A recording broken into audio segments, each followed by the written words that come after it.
ఎట్టి పరిస్థితుల్లో సాగునీరు వృధా కాకుండా చూడాలని జిల్లా కలెక్టర్ ఇలా త్రిపాఠి అన్నారు. రబీ సాగులో ఉన్న పంటలన్నింటికీ నీరందే విధంగా అధికారులు చర్యలు తీసుకోవాలని ఆదేశించారు. బుధవారం ఆమె నల్గొండ జిల్లా పెద్దబుర మండలం కుంకుడు చెట్టు తండా వద్ద ఏఎంఆర్పి కింద D8, 9 కాలువలను పరిశీలించారు.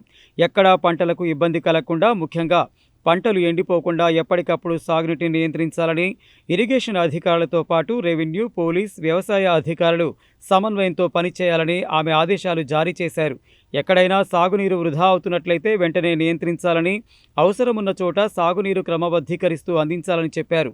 కాగా D8, 9 ద్వారా సుమారు 36 కిలోమీటర్ల పరిధి ఉండగా 27వ కిలోమీటర్ల వరకు సాగునీరు ఎలా వస్తున్నదో కలెక్టర్ తిరిగి పరిశీలించారు. ఆయకట్టు చివరి భూములకు నీరు వెళుతున్న క్రమాన్ని ఆమె పరిశీలించడమే కాకుండా రైతులతో ముఖాముఖి మాట్లాడారు.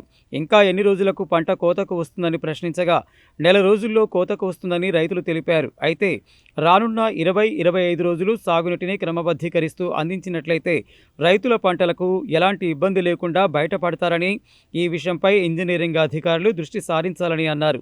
రైతులు సైతం పంట కాలువలను తెంపకుండా చూడాలని, నీటిని మళ్లించవద్దని, కాలువలకు గండ్లు కొట్టవద్దని, ఒకవేళ ఎవరైనా కాలువలకు గండ్లు కొట్టి నీరు మళ్లించుకోవడానికి ప్రయత్నించినట్లయితే అలాంటి వారిపై కఠిన చర్యలు తీసుకుంటామని హెచ్చరించారు.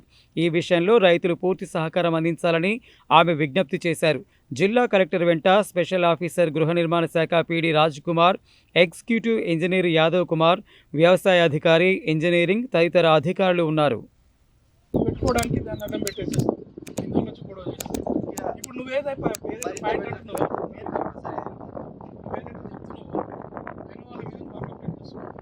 కింది వాళ్ళు కూడా నీ మీద అదే చేస్తున్నారు. మీరెవరు దీంట్లో రాకపోతే మీరు డిపార్ట్మెంట్